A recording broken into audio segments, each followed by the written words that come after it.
Alright,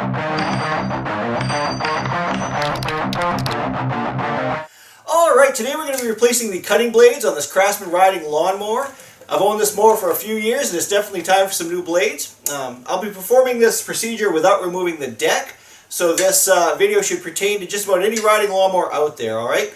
With that said, if there's a need for a deck removal video, post that down in the comment section. I'll get one posted sooner than later. Otherwise, I plan on posting that when it's time to replace the spindles on this deck, which all mow decks eventually need spindles, okay? Let's go ahead and get started. Alright, let's take a quick look at how I have the mower supported here. Obviously I have a jack underneath it. Now you don't want to just rely on the jack, because I can tell you that this has potential to slip off, and if you're working under it, it doesn't feel good. I also have a chain wrapped around the rear axle, and then I have a come-along suspended from my garage door opener brackets, and that's plenty strong enough to support the weight of this, this mower, okay? Now, I like to use a block of wood to hold the blades when I'm trying to break the nuts loose.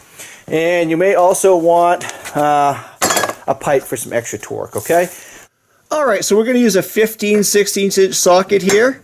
Now this is where, you know, if you're replacing blades on a different mower, you have potential to have a little bit of a difference. It may be a different size socket, it might be a metric. And I'm going to use a block of wood. This is also a standard thread, okay? So we're going to remove the nut by going counterclockwise, but keep in mind we're upside down. So when in doubt, just set your ratchet as you normally would, okay? I'm going to use this block of wood here, and I'm going to find a strategic place to allow it to catch the blade, and obviously you might want to wear gloves just in case. And then I'm going to take the handy dandy trusty pipe that we've used so many other times in other videos, and then because the tractor does sway a little bit, I'm going to use my legs down on the front end of it to sort of help keep it stabilized, and then I'm going to see if we can break this nut loose here, okay?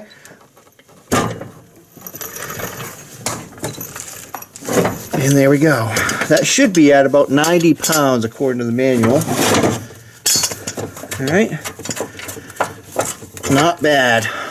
Let's hope the other side comes off just as easily. This blade is shot, by the way. I don't know if you can see that. Look, there's a chunk missing there.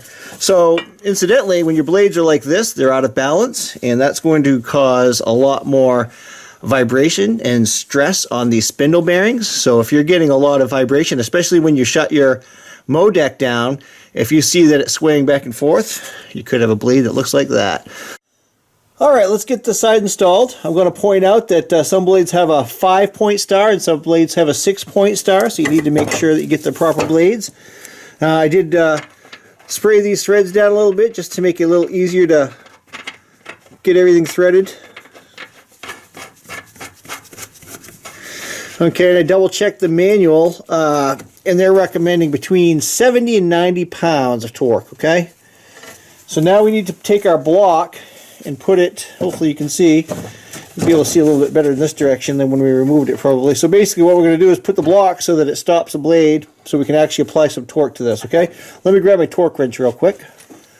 Alright, again I'm going to use my, my feet to sort of help stabilize the mower.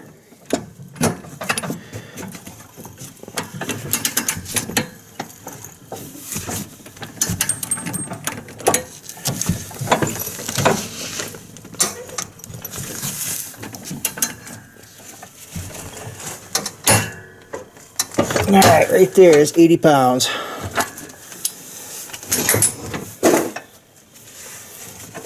Alright, let's move on to the other side. Alright, so we need to position our block here.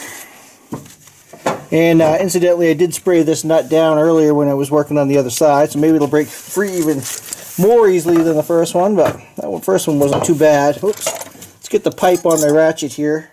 Then we'll put the block back in place. And try not to bust the camera.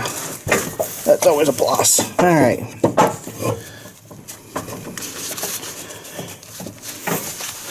And try to stabilize it with your feet.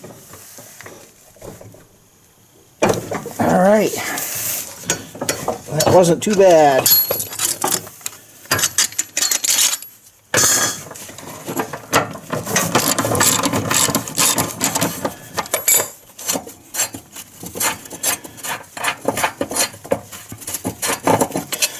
Alright, let me get the new one. This blade here, oh, this one's nice. This one's in good shape right here. That might be a keeper. Alright, so let's take a quick look here. It's worth noting that you want to make sure that the cutting edge is headed in the right direction on these blades, and I suspect on many blades it's easy to tell because this flat side here is going to go up against the spindle. Okay, so hopefully this video has been helpful. Again, it's definitely easier to do it this way if you have a means of supporting your lawnmower safely. Deck removal is not too awful bad, but definitely this is a quicker, easier way to go. We're going to want the block here. So definitely give me that thumbs up if you found the video helpful, and if you do want to see a deck removal video sooner than later, leave that in the comment section down below, and I don't mind posting it. Eventually, this lawnmower will need spindles. These are the spindles, by the way, and there are bearings in there that pretty much always wear out eventually, especially when your blades look like mine did. So again, thanks for watching. Leave questions and comments below. Don't forget to hit that subscribe button. And there we go.